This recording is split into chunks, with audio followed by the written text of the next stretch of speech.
আসসালামু আলাইকুম প্রিয় চাকরি প্রত্যাশী বন্ধুরা, আশা করি সবাই ভালো আছেন। ভূমি রেকর্ড ও জরিপ অধিদপ্তরে আজকে বিশাল একটি মেগা নিয়োগ প্রকাশ করেছে। তো এই বিজ্ঞপ্তিতে বাংলাদেশের সকল জেলা থেকেই কিন্তু আপনারা আবেদন করতে পারবেন। মূল ভিডিও শুরু করার আগে আপনাদের কাছে ছোট্ট একটা রিকোয়েস্ট হচ্ছে, এখনও যারা আমার চ্যানেলটি সাবস্ক্রাইব করেন নাই অবশ্যই চ্যানেলটি সাবস্ক্রাইব করবেন। আমাদের এই চ্যানেলে সরকারি বেসরকারি প্রতিদিনই বিভিন্ন রকম চাকরির বিজ্ঞপ্তি ভিডিও আকারে প্রকাশ করা হয়। তো আপনাদের প্রয়োজন হলে আপনারা এই চ্যানেলে প্রবেশ করে বিভিন্ন ধরনের সরকারি বেসরকারি চাকরির বিজ্ঞপ্তি দেওয়া আছে। ব্র্যাকের বিজ্ঞপ্তি প্রকাশিত হয়েছে ইউপিজির, সেটি দেখতে পারেন। আশা এনজিওর বিজ্ঞপ্তি আছে, ব্যুরো বাংলাদেশ এনজিওর বিজ্ঞপ্তি আছে, বিভিন্ন সরকারি বিজ্ঞপ্তি আছে। যার যেটা প্রয়োজন সেটা দেখে আবেদন করে নিতে পারেন। তাহলে চলুন মূল আলোচনায় চলে যাই। প্রিয় চাকরি প্রত্যাশী বন্ধুরা, ভূমি রেকর্ড ও জরিপ অধিদপ্তর ভূমি ভবন 2 সেপ্টেম্বর 2024 এই বিজ্ঞপ্তিটি প্রকাশ করেছে। এই বিজ্ঞপ্তিতে 14টি ক্যাটাগরিতে সর্বমোট 2524 জন জনবল নিয়োগ প্রদান করা হবে। এই বিজ্ঞপ্তির সর্বশেষ ক্যাটাগরি নাম্বার হচ্ছে 14। আকর্ষণীয় পদের নাম হচ্ছে চেইনম্যান। এই পদটিতে আপনাদেরকে নিয়োগপ্রাপ্ত হলে মাসিক বেতন গ্রেড 20 অনুযায়ী মূল বেতন হবে 8,250 টাকা, সর্বমোট প্রাপ্য হবে 20,010 টাকা। এই পদটিতে সর্বমোট 145টি লোক নিয়োগ প্রদান করা হবে। এই পদে আবেদন করতে আপনার যে শিক্ষাগত যোগ্যতা প্রয়োজন হবে, স্বীকৃত কোনো বোর্ড হতে আপনাকে মাধ্যমিক স্কুল সার্টিফিকেট বা সমমানের ডিগ্রি হতে হবে, অর্থাৎ আপনাকে এসএসসি পাস হতে হবে। আপনি ভোকেশনাল, মাদ্রাসা বা টেকনিক্যাল যে কোনো বিভাগ থেকে যদি এসএসসি পাস করে থাকেন তাহলে কিন্তু এই পদটিতে আবেদন করতে পারবেন। এই বিজ্ঞপ্তির 13 নম্বর পদের নাম হচ্ছে অফিস সহায়ক। এই পদে আপনাদেরকে মাসিক বেতন প্রদান করা হবে গ্রেড 20 অনুযায়ী, মূল বেতন হবে 8,250 টাকা, সর্বসকলে প্রাপ্য হবেন 20,010 টাকা। এই পদটিতে সর্বমোট 182 জন জনবল নিয়োগ প্রদান করা হবে। এই পদটিতে আবেদন করতে আপনার শিক্ষাগত যোগ্যতা লাগবে মাধ্যমিক স্কুল সার্টিফিকেট, অর্থাৎ এসএসসি বা সমমান ডিগ্রিধারী হতে হবে, তাহলে কিন্তু আপনি এই পদে আবেদন করতে পারবেন। এই বিজ্ঞপ্তির 12 নম্বর পদটির নাম হচ্ছে কপিস্ট কাম বেঞ্চ সহকারী।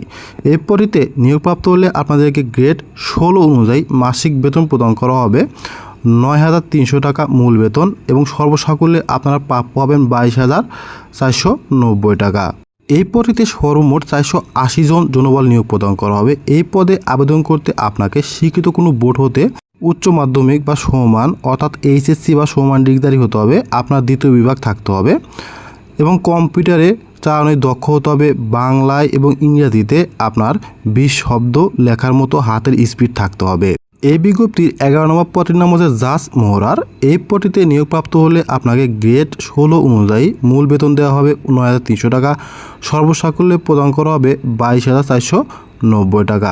এই পদটিতে সর্বমোট 422 জন জনবল নিয়োগ প্রদান করা হবে।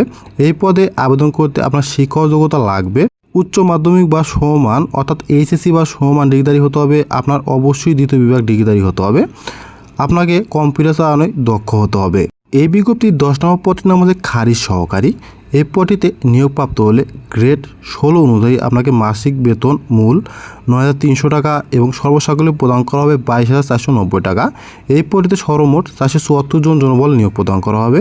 এই পদে আবেদন করতে আপনার শিক্ষাগত যোগ্যতা প্রয়োজন হবে উচ্চ মাধ্যমিক, অর্থাৎ এইচএসসি বা সমমান ডিগ্রি হতে হবে, দ্বিতীয় বিভাগ থাকতে হবে, আপনার কম্পিউটার চালানোয় দক্ষ হতে হবে, বাংলা এবং ইংরেজিতে প্রতি মিনিটে কম্পিউটারে 20টি শব্দ লেখার মতো দক্ষতা থাকতে হবে। এই বিজ্ঞপ্তি 9 নম্বর পদটির নাম হচ্ছে রেকর্ড কিপার। এই পদটিতে নিয়োগপ্রাপ্ত হলে গ্রেড 16 অনুযায়ী আপনাকে মাসিক মূল বেতন প্রদান করা হবে 9,300 টাকা, সর্বসাকুল্যে প্রাপ্য হবেন 22,490 টাকা। এই পদটিতে সর্বমোট 291 জন জনবল নিয়োগ প্রদান করা হবে। এই পদটিতে আবেদন করতে আপনার শিক্ষাগত যোগ্যতা লাগবে উচ্চ মাধ্যমিক, অর্থাৎ এইচএসসি বা সমমান ডিগ্রিধারী, দ্বিতীয় বিভাগ থাকতে হবে, আপনাকে কম্পিউটার চালানোয় দক্ষ হতে হবে। এই বিজ্ঞপ্তির 8 নম্বর পদটির নাম হচ্ছে পেশকার।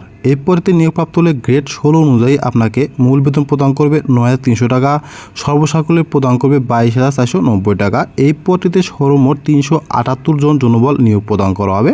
এই পদে আবেদন করার জন্য আপনার শিক্ষাগত যোগ্যতা লাগবে উচ্চ মাধ্যমিক, অর্থাৎ এইচএসসি বা সমমান ডিগ্রি হতে হবে, আপনাকে দ্বিতীয় বিভাগ থাকতে হবে, কম্পিউটার চালানোয় দক্ষ হতে হবে, কম্পিউটারে প্রতি মিনিটে বাংলা এবং ইংরেজিতে 20 শব্দ লেখার মতো আপনার হাতের স্পিড থাকতে হবে। এই বিজ্ঞপ্তির 7 নম্বর পদটির নাম হচ্ছে অফিস সহকারী কাম কম্পিউটার মুদ্রাক্ষরিক।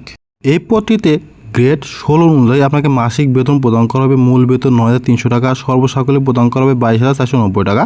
এই পদটিতে সর্বমোট 21 জন জনবল নিয়োগ প্রদান করা হবে। এই পদে আবেদন করার ক্ষেত্রে আপনার শিক্ষাগত যোগ্যতা লাগবে উচ্চ মাধ্যমিক, অর্থাৎ এইচএসসি বা সমমান, দ্বিতীয় বিভাগ থাকতে হবে, কম্পিউটার চালানোয় দক্ষ হতে হবে, কম্পিউটারে প্রতি মিনিটে বাংলা এবং ইংরেজিতে 20 শব্দ লেখার মতো হাতের স্পিড থাকতে হবে। 6 নম্বর পদের নাম হচ্ছে নাজির কাম ক্যাশিয়ার। এই পদটিতে মাসিক বেতন প্রাপ্য হবেন গ্রেড 16 অনুযায়ী মূল বেতন 9,300 টাকা, সর্বসকলে প্রাপ্য হবেন 22,490 টাকা। এই পদটিতে সর্বমোট 17 জন জনবল নিয়োগ প্রদান করা হবে। এই পদে আবেদন করার জন্য আপনাকে উচ্চ মাধ্যমিক বা সমমান অর্থাৎ এইচএসসি বা সমান ডিগ্রিধারী হতে হবে, দ্বিতীয় বিভাগ থাকতে হবে, কম্পিউটার চালানে পারদর্শী হতে হবে। প্রতি মিনিটে কম্পিউটারে বাংলা এবং ইংরেজিতে 20 শব্দ লেখার মতো হাতের স্পিড থাকতে হবে। এই বিজ্ঞপ্তির 5 নম্বর পদের নাম হচ্ছে ড্রাইভার। এই পদটিতে আবেদন করলে নিয়োগপ্রাপ্ত হলে আপনাকে মাসিক বেতন গ্রেড 15 অনুযায়ী 9,700 টাকা, সর্বসাকুল্যে 23,490 টাকা প্রদান করা হবে। এই পদটিতে সর্বমোট 12 জন জনবল নিয়োগ প্রদান করা হবে। এই পদে আবেদন করতে আপনাকে জুনিয়র স্কুল সার্টিফিকেট অর্থাৎ 8ম শ্রেণী বা জেএসসি সমমানের ডিগ্রিধারী হতে হবে। আপনাকে হালকা ড্রাইভিং লাইসেন্স দাঁড়ি হতে হবে। এই বিজ্ঞপ্তির 4 নম্বর পদটির নাম হচ্ছে কম্পিউটার। এই পদটিতে গ্রেড 15 অনুযায়ী 9,700 টাকা মূল বেতন এবং সর্বসাকুল্যে 23,490 টাকা প্রদান করা হবে। এই পদটিতে সর্বমোট 8 জন জনবল নিয়োগ প্রদান করা হবে। শিক্ষাগত যোগ্যতা থাকতে হবে কোনো স্বীকৃত ইনস্টিটিউট বা প্রতিষ্ঠান হতে 4 বছর মেয়াদী ডিপ্লোমা ডিগ্রিধারী ইঞ্জিনিয়ারিংয়ে বা সার্ভিংয়ে বা টেকনোলজি বিষয়ে ডিগ্রিধারী হতে হবে, তাহলে আপনি এই পদটিতে আবেদন করতে পারবেন। এই বিজ্ঞপ্তির 3 নম্বর পদটির নাম হচ্ছে ট্রাভার্স সার্ভেয়ার। এই পদটিতে নিয়োগপ্রাপ্ত হলে গ্রেড 15 অনুযায়ী আপনাকে মূল বেতন প্রদান করা হবে 9,700 টাকা, সর্বসাকুল্যে প্রদান করা হবে 23,490 টাকা। এই পদটিতে সর্বমোট 4 জন জনবল নিয়োগ প্রদান করা হবে। শিক্ষাগত যোগ্যতা লাগবে কোনো স্বীকৃত ইনস্টিটিউট বা প্রতিষ্ঠান হতে 4 বছর মেয়াদী ডিপ্লোমা ইঞ্জিনিয়ারিংয়ে বা টেকনোলজি বিষয়ে। আকর্ষণীয় 2 নম্বর পদটির নাম হচ্ছে সার্ভেয়ার। এই পদটিতে নিয়োগপ্রাপ্ত হলে গ্রেড 14 অনুযায়ী আপনাকে মূল বেতন প্রদান করা হবে 10,200 টাকা, সর্বসাকুল্যে প্রদান করা হবে 24,680 টাকা, সর্বমোট জনবল নেওয়া হবে 85 জন। এই পদে আবেদন করতে আপনাকে 4 বছর মেয়াদী ডিপ্লোমা ডিগ্রিধারী হতে হবে। 1 নম্বর পদটির নাম হচ্ছে সার্টিফিকার কাম কম্পিউটার অপারেটর। গ্রেড 15 অনুযায়ী আপনাকে এই পদটিতে মূল বেতন প্রদান করা হবে 11,000 টাকা, সর্বসাকুল্যে 26,590 টাকা প্রদান করা হবে। শূন্যপদ রয়েছে 5টি। এই পদে আবেদন করতে আপনাকে যে কোনো স্বীকৃত বিশ্ববিদ্যালয় হতে দ্বিতীয় শ্রেণী বা দ্বিতীয় বিভাগ ডিগ্রিধারী হতে হবে। স্নাতক বা বিএ বা সমমানের ডিগ্রিধারী হলে আপনি এই পদে আবেদন করতে পারবেন। এই বিজ্ঞপ্তিটি কিন্তু একটি সংশোধিত নিয়োগ বিজ্ঞপ্তি। গত 30 ফাল্গুন 1430 বঙ্গাব্দ 14 মার্চ 2024 এই বিজ্ঞপ্তি কিন্তু প্রকাশিত হয়েছে। তো আপনারা যারা ইতিপূর্বে আবেদন করেছেন তাদের কিন্তু এই বিজ্ঞপ্তিতে আবেদন করার কোনো প্রয়োজন নাই। এই বিজ্ঞপ্তিতে কিন্তু আপনাদেরকে অনলাইনের মাধ্যমে আবেদন সাবমিট করতে হবে। অনলাইনে আবেদনের লিঙ্ক হচ্ছে https:/dirs.teritalk.com.bd। এই লিঙ্কটি আমি ভিডিওর ফার্স্ট কমেন্টসে দিয়ে রাখবো, সেখান থেকে আপনারা সরাসরি লিঙ্কে প্রবেশ করে আবেদন করতে পারবেন। তো এই বিজ্ঞপ্তিতে আবেদনটি শুরু হবে আগামী 6 অক্টোবর সকাল 10টা থেকে। এই বিজ্ঞপ্তিতে আপনারা অনলাইনের মাধ্যমে আবেদন করতে পারবেন আগামী 27/10/2024 তারিখ বিকাল 5 ঘটিকা পর্যন্ত, অর্থাৎ 27 অক্টোবর বিকাল 5 ঘটিকা পর্যন্ত কিন্তু আপনারা আবেদন সাবমিট করতে পারবেন। অনলাইনে আবেদন করার জন্য আপনাদেরকে একটা স্বাক্ষরের প্রয়োজন পড়বে। তো স্বাক্ষরটি হবে 300x80 পিক্সেল এবং রঙিন ছবি লাগবে। ছবিটি হবে 300x300 পিক্সেল। ছবির সাইজ হবে 100 কেবি এবং স্বাক্ষরের সাইজ হবে 60 কেবি। এর উপরে হলে কিন্তু আবেদন সাবমিট করা যাবে না। 1 হতে 12 নং পদের জন্য 200 টাকা, সর্বমোট 223 টাকা ব্যাট সহ আপনাকে টেলিটক সিমের মাধ্যমে জমা দিতে হবে। এবং 13 থেকে 14 নং পদের জন্য 100 টাকা এবং ব্যাট সহ 12 টাকা, সর্বমোট 112 টাকা আপনাকে টেলিটক সিমের মাধ্যমে জমা দিতে হবে। 72 ঘন্টার মধ্যে আপনাকে একটা রিপ্লে মেসেজ দেবে, সেই রিপ্লে মেসেজের কোড দিয়ে কিন্তু আপনাকে আবেদনপত্রটি সম্পূর্ণ করতে হবে। তো এখানে আবেদন করতে আবেদনের SMS কীভাবে পাঠাতে হবে এবং অনলাইনে আবেদন কীভাবে করতে হবে সেই প্রসেস কিন্তু বিজ্ঞপ্তিতে দেওয়া আছে, এখানে দেখতে পাচ্ছেন।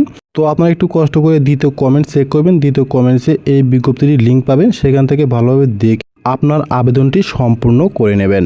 6/10/2024 তারিখ অনুযায়ী যাদের বয়স 18 হতে 30 বছরের মধ্যে সাধারণ কোটা প্রার্থীদের এবং মুক্তিযোদ্ধা কন্যা সন্তানদের যাদের বয়স সর্বোচ্চ 32 বছর তারা কিন্তু এই পদে আবেদন করতে পারবেন। অর্থাৎ যাদের জন্ম 6 অক্টোবর 1994 সালের পরে এবং যাদের জন্ম 6 অক্টোবর 2006 সালের আগে, মুক্তিযোদ্ধা কন্যা সন্তানদের ক্ষেত্রে 6 অক্টোবর 1992 সালের পরে তারা কিন্তু এই পদে আবেদন করতে পারবেন।